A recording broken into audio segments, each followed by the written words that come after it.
E vamos falar de Shark Tank, então. Como que foi essa entrada lá para você, o convite e também contigo, Sérgio? Bom, eu recebi o convite para participar meia temporada, na 8ª temporada, e eu Assistia aceitei. o programa? Assistia. Desde a época do Shiba, o João, que tá desde a primeira, o Semenzato também há tempo, a Carol também há algumas temporadas. E eu aceitei por 3 razões, assim, que para mim são fundamentais. Primeiro, que eu acho que eu recebi muito da sociedade. Só para você ter ideia, a Pets tem 100 mil acionistas, então acho que eu recebi tanta coisa da sociedade que o Shark é uma maneira de retribuir apoiando o empreendedorismo. Então, o apoio ao empreendedorismo, para mim, faz todo sentido. O segundo pilar do programa, que é educação para quem está assistindo, também faz todo sentido para mim, porque você está apoiando o empreendedor que está lá fazendo o pitch, mas ao mesmo tempo você está usando aquele tempo de audiência para passar conceitos que podem ajudar milhares de pessoas que estão assistindo e que talvez você nunca vá ver na vida, mas que podem pegar uma dica da Carol, do Semenzato, minha, da Monique, de quem for, e fazer diferença na vida delas. E o terceiro pilar lá, que é um pouco do show, do programa de televisão normal, que também, até pelas minhas origens de fazer animação de festas e tal, também eu me sinto extremamente à vontade. Então, por esses 3 fatores, eu fui fazer a 8ª temporada e depois eu recebi o convite para fazer a 9ª temporada integral. E aí foi ótimo, porque assim, os colegas são maravilhosos, a equipe de produção é ótima, eu adoro o ambiente de bastidores, eu adoro o ambiente entre uma gravação e outra, o contato com os demais Sharks, a generosidade que existe no ambiente como um todo. Então, assim, para mim é uma terapia. O meu mês lá que a gente faz a gravação no programa, tô curtindo bastante. E você, Carol, como foi o convite? Bom, foi bem curioso, porque eu comecei a gravar muito conteúdo lá atrás, e eu lembro que uma produtora, né, que Na me época, gravava... conteúdo pra onde? Porque eu sempre, quando começou o digital, eu entendi que eu não precisava repetir a mesma coisa todo dia, que eu brinco até rouca de tanto repetir todo dia. Como abrir uma conta numa corretora, o que são dividendos, o que é o ticker da bolsa. E, cara, quando começou mais ir pro digital, eu falei, cara, eu posso gravar um vídeo e mandar pra todo mundo a mesma coisa. E eu comecei a gravar a aulinha lá, não procurem meus vídeos antigos, por favor. Então eu comecei a gravar os vídeos, tal, explicando, tal, blá. E daí eu lembro que a galera que me gravava, a produtora que a gente tinha feito na época, o cara falou assim, cara, você assiste Shark Tank? Vocês são irmãos, são investidores da bolsa, vocês deveriam estar, só que o Shark não tinha vindo pro Brasil ainda. Eu achei o máximo o cara ter achado isso, porque eu falei, puta, meu, super novinho, tinha 20 e poucos anos, o cara achar isso, que lisonjeada, né? Aí beleza, daí o Shark veio pro Brasil, etc, ninguém me conhecia, não tinha nem, acho que muita idade, nem muita maturidade e tal. E daí, beleza, começou o programa. Quando eu comecei a dar muita palestra, e daí fundei também um Instituto de Empreendedorismo, que é o Êxito, um de Educação Financeira. Então eu comecei a falar mais, né, nos palcos, o Sebrae começou a me chamar muito para falar sobre investimentos em todos os lugares. Começaram a falar, pô, você deveria estar no Shark, você deveria estar no Shark, não sei o que, e começou alguns anos. Até que, quando entrou a 5ª temporada, né, eu tinha dado uma entrevista, inclusive, para a Fabi Saad, do Mulheres Positivas, foi muito interessante. E a Fabi falou assim, olha, eu sempre indico, né, tipo, eles me pedem algumas sugestões de mulheres, não sei o quê, pô, achei super legal sua história, lá mandei pro Shark. Só que até então um monte de gente tinha me falado do meu perfil. E daí chegou um ponto que marcaram uma reunião comigo, entrou a pandemia. E minha ligação com eles foi um call, foi online. E daí, pô, então a gente tá sondando o teu nome, não sei o quê, pra próxima temporada, mas a gente não sabe quando vai ser a gravação, não sabe se vai ter gravação. Ah, legal, obrigado. Sabe se vai ter mundo. Ainda tem mundo, etc. Isso assim, tipo, putz, de março até setembro eu não sabia se eu tava como convidada, meia cadeira, uma cadeira inteira ou nada. Tipo, eu não sabia nada. E, tipo, ter umas 2, 3, assim. E daí também, aí eu acho que tem uma vantagem, né? Tipo, como eu tinha muito vídeo gravado, eu não tive que fazer um teste de câmera, então mesmo porque a gente tava na pandemia. E daí a única coisa que eles me perguntavam, eu falei, cara, assim, eu fiz 2 entrevistas na minha vida. Uma, e não me julguem, foi pra me livrar de uma matéria da faculdade, porque eu já trabalhava no mercado financeiro com meu irmão. E daí eu entendi que se eu passasse no processo seletivo, eu me livrava da matéria, que era de psicologia voltada para processos seletivos. Que eu achei genial a faculdade ter feito isso, mas enfim. Aí eu falei, cara, passei, fiz a entrevista e passei numa multinacional que eu não fui trabalhar lá, depois pedi desculpa pro time lá, mas não fui. E a segunda foi no Shark, porque é literalmente uma entrevista.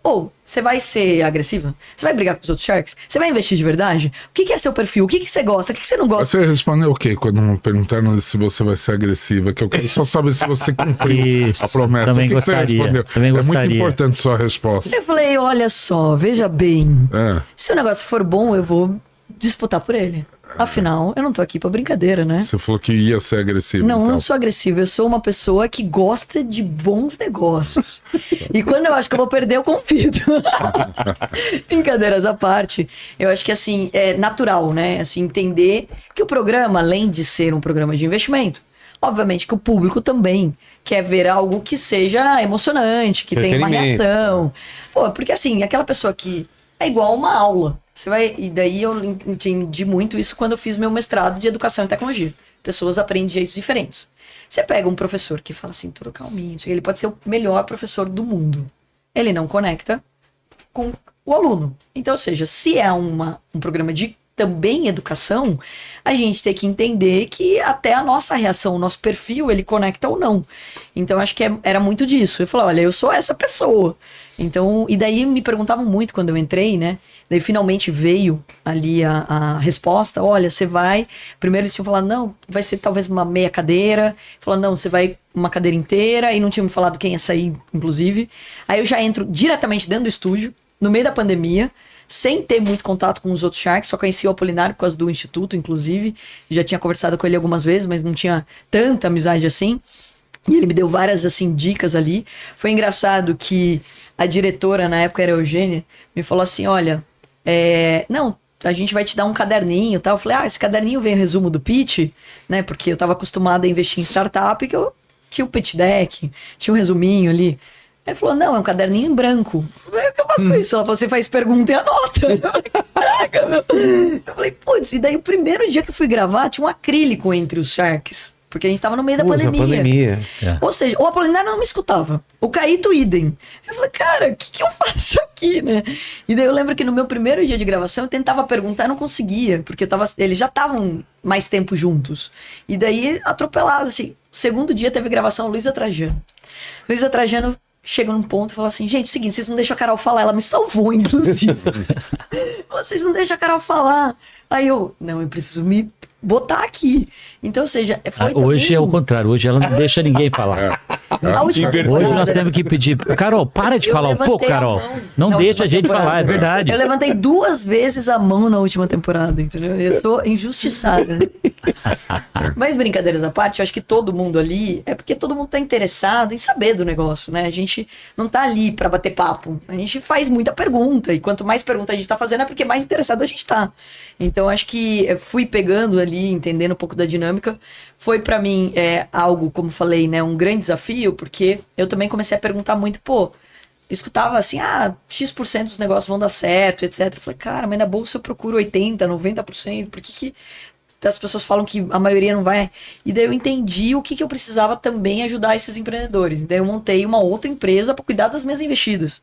Então hoje eu montei a Dinastia para acelerar os negócios que eu investi no Shark.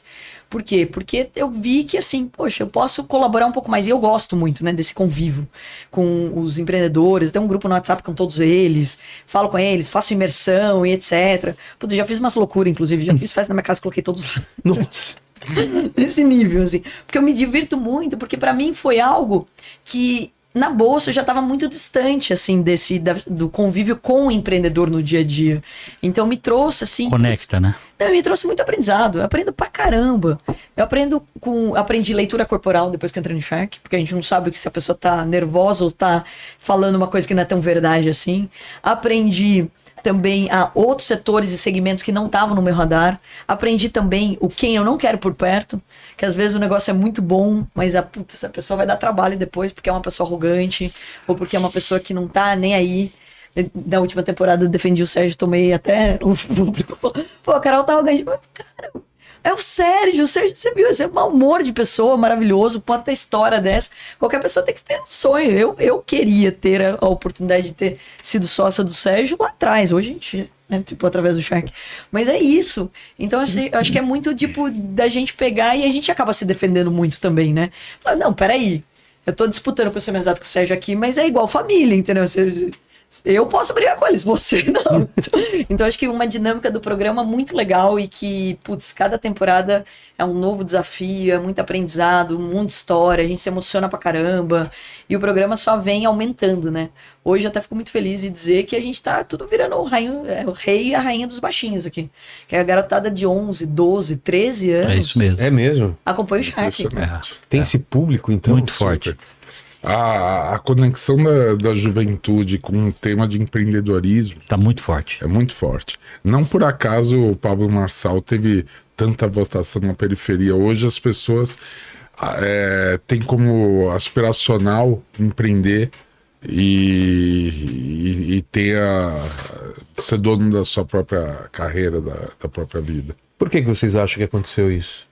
Essa mudança de tem um pensamento. efeito também do Casemiro, que ajudou também, porque ele começou a reagir ao programa. Tem muita gente que assiste com as reações, e daí não só ele, outros começaram a reagir e que traz um público mais novo. Eu acho que pra internet também, né? YouTube principalmente remoçou, conectou com essa juventude empreendedora. Que pode assistir a qualquer horário, que não tem, que tem o costume dessa audiência. Mas tem um outro ponto que eu acho que é legal, que isso resgata algo que, olha só a história, tanto do Semenzato, a mim, do Sérgio, de ter na infância o contato com o empreendedorismo sem nem saber o que era empreendedorismo.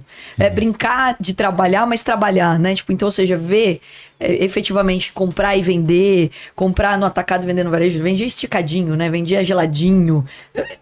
Assim, com bastante frequência eu encontro alguém que também vendia geladinho, né? E fazia, que vendia na rua. Então, ou seja, são histórias normais que teve um gap, que parece que meio que se perdeu isso. Eu fico muito feliz, pô, a minha sobrinha agora tem 16 anos. Desde o aniversário dela de 14, os amiguinhos dela, assim, tia Carol, não sei o que, a gente assiste Shark. E daí no aniversário dela de 15 anos, o amiguinho dela pegou o celular e falou: tia Carol, montei uma loja aqui, queria a sua opinião, quem sabe você pode ser minha sócia, o quê? Então, ou seja, isso é muito legal, porque e daí os pais incentivando também isso, né? De olha, assiste, entende. Tem um estímulo, né? Isso muito é muito forte. legal. E eu acho que o programa, ele também tá ficando cada vez mais didático. Então, mais leve a fala. Então, vai melhorando, né, a cada temporada. Então, quando você pega e você já vai traduzindo, sem termo técnico, sem coisa muito complexa. A vida real como ela é, né? Economia real. Então, é o cara da pizza, é o cara da loja, é o cara que inventou uma coisa. São coisas que as pessoas, elas olham hoje pro programa e se reconhecem. Exatamente. E elas querem tanto ser o empreendedor que vai no Shark, quanto querem ser o Shark. Isso é legal. Então, ou seja, pô, eu quero estar no lugar da Carol, eu quero estar no lugar do Sérgio, eu quero estar no lugar do Semenzato. Isso eu acho que não tem preço. Tá num programa e ver essa reação, putz, é maravilhoso.